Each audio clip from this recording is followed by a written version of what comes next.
Hey everyone, this is Gudameir again and continuing our series on viral emotions. This is fourth in a series about betrayal. So I want to do a little review of what we've been talking about and then go into today's topic, which is hopelessness, helplessness, all right? So betrayal is not an emotion, it's a thing that happens to you. And it's an event. It's also a concept that's based on assumptions, expectations, where you hope or assume that someone will behave a certain way and then they don't. Or maybe you suspect that they will, but anyway, it becomes as a shock and it hurts you in some way, sometimes very profoundly. So that's the nature of betrayal itself, that we have a concept or even an illusion of what should be, who someone is, and that gets blown up, let's say. So examples, what is your example? We've got a lot of cases of leaders, spiritual teachers, government officials that betray our trust.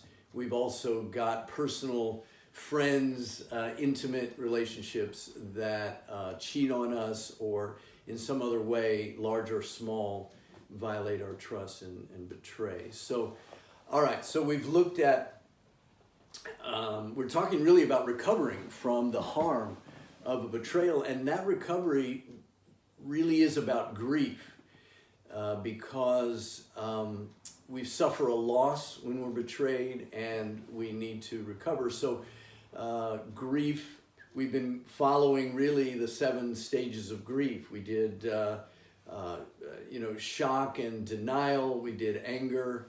And last week we talked about bargaining and guilt.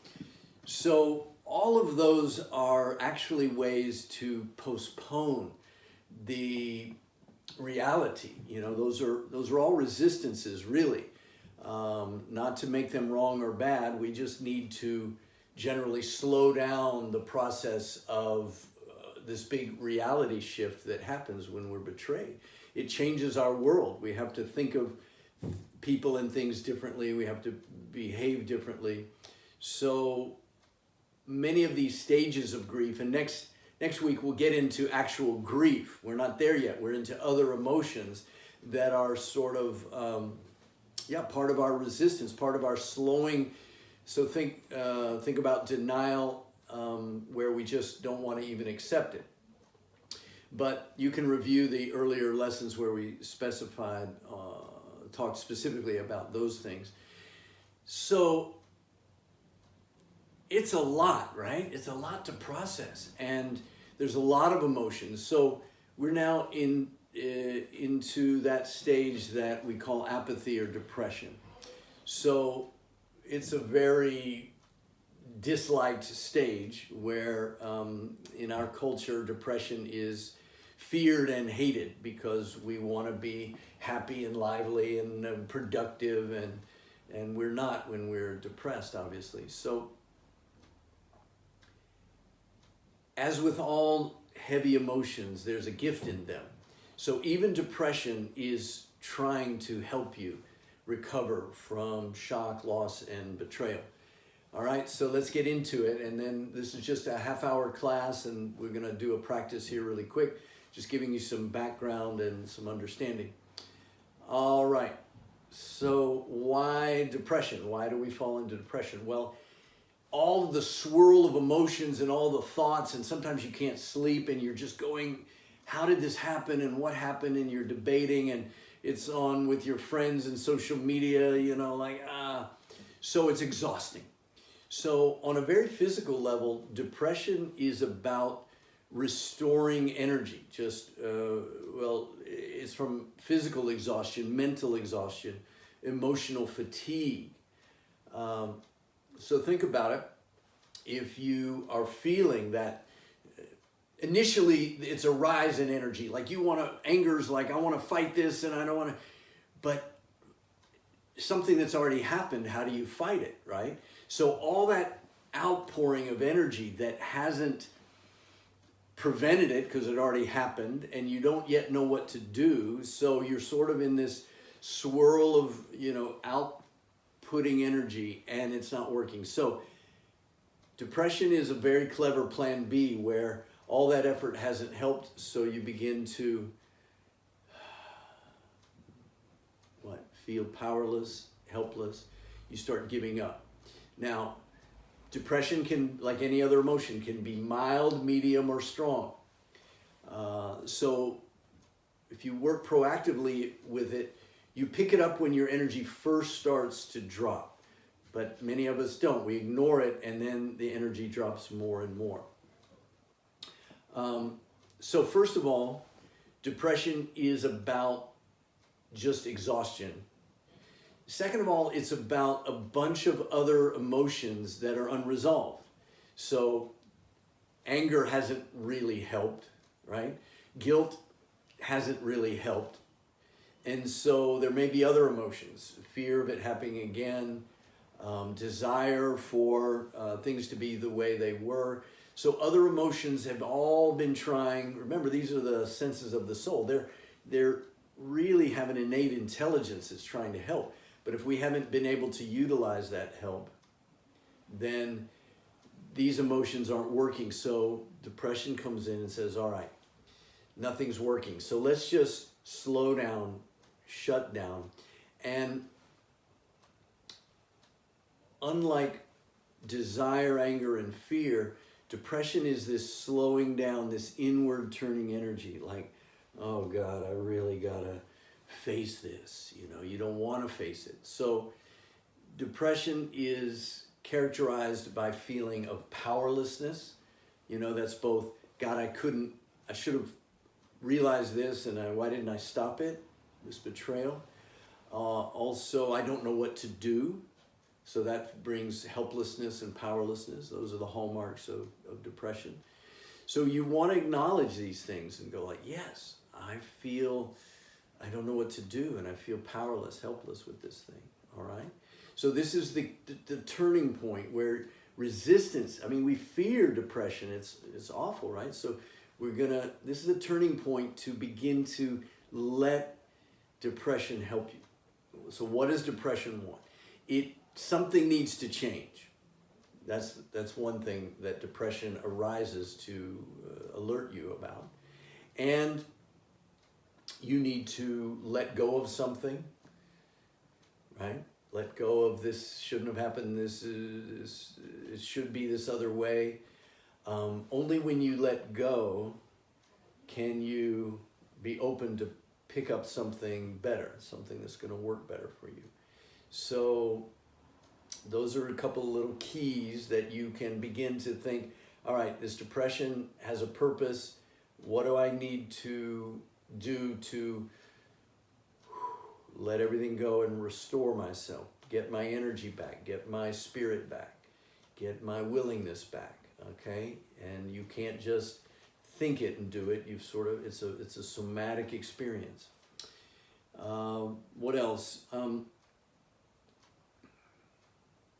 So resistance again, like if I'm trying to break through this wall and just keep pushing because I want out of this room, well, it's not going to work. It's not a good way to do it. I'm working too hard and not effectively. All right, so let's go into a practice now, which is going to bring up in a safe and controlled way those feelings that you usually want to avoid, that we call apathy and depression, okay? Despondency, despair. Now, you're in charge here of your experience. So if depression's been really hard and heavy for you, you don't have to do what we're about to do. You can just listen. But what we're doing is reenacting, creating in the body and in the mind and the emotions, it's like a vaccine, right? What is a vaccine? Whether you're for them or against them, the principle is give you a little bit of the disease that you can handle, and then your body gets to handling it, and it can handle a bigger onslaught. So we're doing the same thing. In a few minutes, we're going to give ourselves just a little taste of depression. Safe taste. So that we can begin to learn how to work with it, right? So our body can respond to it in a healthy way. All right, so with that disclaimer, if you're ready to go, we're gonna do a little practice here. 2 open hands. Well, I like to put my right hand first and my left hand on top of it, but it doesn't matter. So feel which way you prefer, okay? I like right first, and then I'm making a sandwich. Right hand, left fingers, they're crossed at sort of a diagonal. Then right thumb in the very center of my palm. Feel how sensitive that is. Just lightly tickle that, very sensitive. And then the left thumb over it. So you're making a hand sandwich. Doom, doom, doom, doom. There we go. And that's up here, close, not touching the chest, but close in. Okay, so there's kind of a safe and cozy resting feeling here. And in a moment, we'll focus right here between the eyebrows, the third eye point. And just try it now. Close your eyes and focus down and together. And it may be uncomfortable. Sometimes it gives you a little pain in the frontal lobe, but you feel how it really holds the mind. It really helps you focus. So that'll be the thing. Now, the breathing is like this. In nose, out nose. I'm going to lead you through it. In nose, out nose. In mouth, out mouth with the breath. In nose, out mouth. In mouth, out nose. Okay? But these are going to create, like I said, a little digestible, handleable dose of depression. So the way you want to breathe is the way that despair sounds. So that's sort of a listless, all right, I don't really care, but I'm going to take a breath anyway. So listen how I'll do it.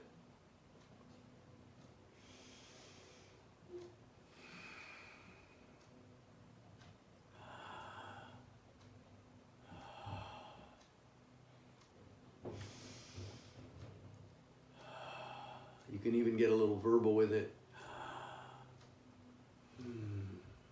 Okay. So don't be afraid of it. It's a restful energy. Same thing you do when you go, at night down on the bed, right? You can relax. So let's begin. We'll do this for at least 6 minutes and see how we do. And then I'll give you a little guide. So I'll start guiding you through it, and then you'll get the hang of it, the pattern yourself. So here we go. In nose, and with a kind of a sigh, out nose. In mouth, kind of a despairing breath, and then, all right, in nose, out mouth. You can moan a little bit, and in mouth, out nose.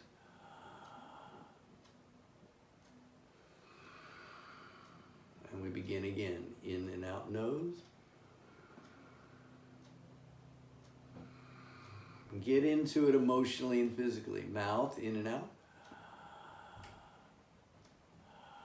It's slow, but not real deep, like you don't care much, okay? In nose, out mouth.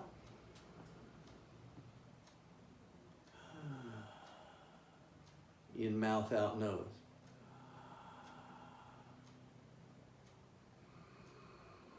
Okay, getting the hang of it. I'll go with you again. Nose.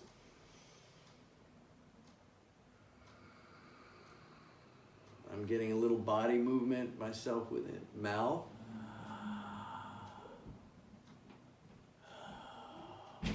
Hear that sound of despair. Nose to mouth.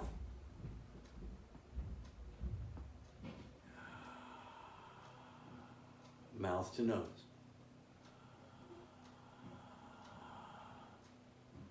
Hope, hopelessness. Help, helplessness. Nose.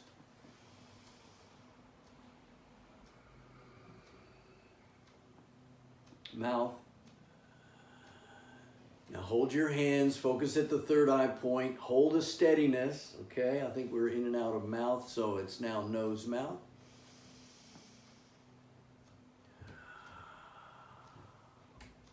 And mouth, nose. So yes, you're getting into this feeling somatically and emotionally, but you're not surrendering to it. You're meditating. You're here, you're clear, you're focused, all right? There's a balance, okay? Hope you can keep going on your own now, nose and nose, mouth and mouth, nose and mouth, mouth and nose, okay? And don't be troubled if you kind of forget the order. Just, you got the feeling of it now, just do it, okay? So on the one hand, you're inviting this psychosomatic emotional feeling, but you're also realizing you're here, you're meditating, you're doing this on purpose. Part of your brain is in control. Prefrontal cortex, so that's why focus at the tip of the nose. Hold your alertness, your intellectual alertness. I'm not really depressed right now. I'm conscious, I'm aware. Balance that with the emotional brain that you're inviting to feel. So important part of this is to create this you might have to go back and forth, like emotional, no, I'm okay, I'm here, I'm meditating. And we're learning to consciously negotiate, mindfully process this emotion. See if you can let your thinking go, let your thinking diminish, so that you are being emotionally aware. We'll process thoughts in a moment. Let's just get into the gifts. Depression, like all these heavy emotions, is trying to help you.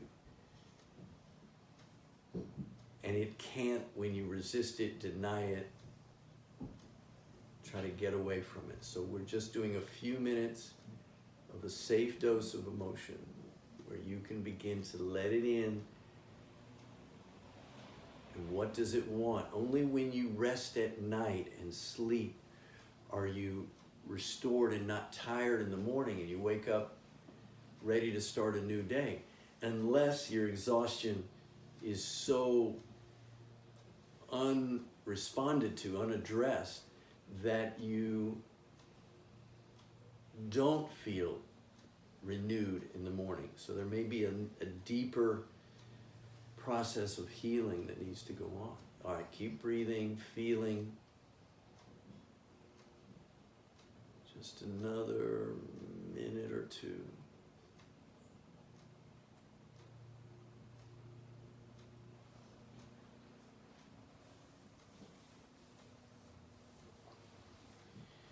And go ahead, just if you're willing to safely go into those thoughts that may have been haunting you during your recovery process for many weeks maybe. Like, oh my God, I can't believe this happened. What do I do? I don't know what to do. I feel small in this thing that happened. It feels so big. Right? Go ahead. But those thoughts, we're going to let them go. Keep breathing, and we're going to come back to empowerment. But here's the gate you have to go through. You can't control everything. It happened. People are people. Yes. I got fooled. I got taken. So we're moving slowly into acceptance, maybe reluctantly, maybe not right now, but this is what depression's trying to do. Something you've been holding on to is just not going to work. At some point you got to let it go. So see what you can surrender to, not like defeat, not like failure, but in the power of the choice to accept and surrender. Can you go there?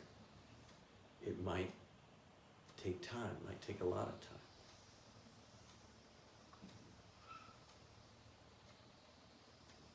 Keep breathing one last minute now.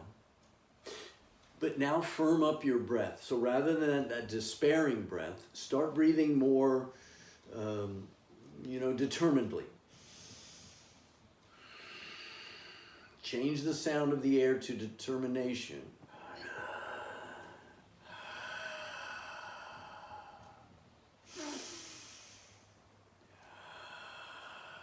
I got this. I will survive. I will recover.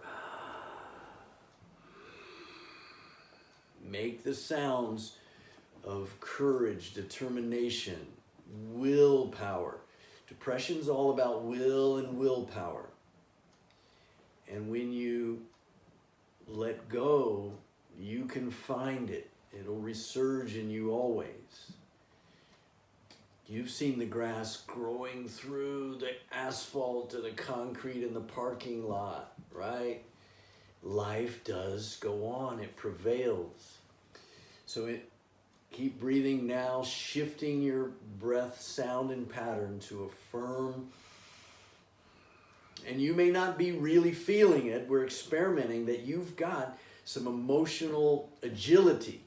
You're not stuck with a feeling. You can get in there, get in the mud with it, and move it. And right?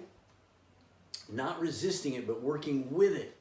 Move with the depression. Now, this might take you hours, days, weeks of practice. It doesn't all happen. Healing doesn't happen in one flash, generally. Okay, so we're just experimenting so you can get in there with your feelings and learn how to work with them and emerge victorious. All right, so now let's finish. Inhale deeply through your nose. Hold the breath. Focus strongly at the third eye point. Feel your arms strong against your body now. Exhale. Again, inhale through the nose. Hold yourself strong. Relate to these hands that are blessing the heart. Touch them to the chest now. Blessing, blessing, blessing. And let it go. Whew. All right. Now just sit peacefully with your hands down. Keep your eyes closed. Just going to give you a few moments of silence to be in true, authentic touch with yourself. Just see what's there. Keep the mind quiet.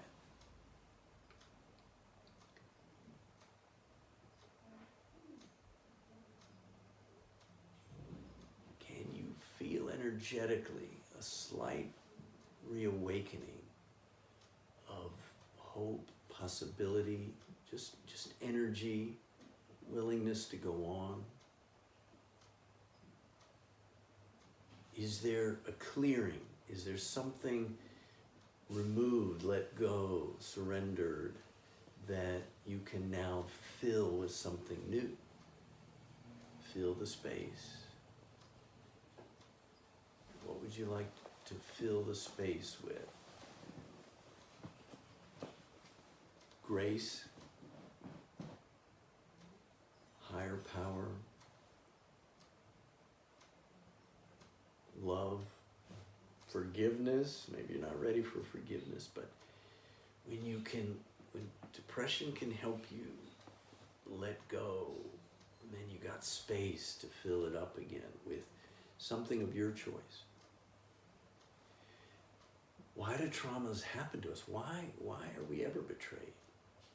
Well, we can use it to learn and grow. Learn from and grow. And to have a declaration, I won't get fooled again. It doesn't mean you can control the universe. That's up to higher power. But you have access to higher power. So that's what I wanted to share with you today. If you have any comments, you can chat me up. gurumayor@sensesofthesoul.com is my website and email address. And if you want to educate yourself further, I do have a full training, a book called Senses of the Soul, and a full training called Emotional Liberation. So look me up, and I'll continue this series, one a week. Next week, we're going to see if we opened the door with depression into acceptance. Did you see a little acceptance creeping in? Maybe not yet. But that acceptance is going to come, well, we're going to deal with grief. So the 7 stages of grief, none of them are actually the emotion grief. Anger, guilt, depression. So grief is its own emotion. So we'll next class go into grief itself. And there's such a thing as skillful grief, as opposed to grief that you kind of just slog through and don't emerge from, very quickly or possibly at all. So that's next week. Anything else to say? I think we're good. I designed these classes to be 31 minutes, and we're less, but we got in and out. So thanks for your participation, and I wish you emotional health. But the only way, to get rid of emotions is to go through them. They are here designed to help you. So like a fever when your body is fighting a bacterial infection, but that uncomfortable fever is part of the healing. And so same with difficult emotions. The way you can't get over them by resisting them. So let's go in and work with them. That's what I wanted to help you with. But using some practice, yoga, meditation, mindfulness, something that gives you a state of clarity and strength so you can go in. That's what we want to do. So thank you, everyone, and we'll see you next time.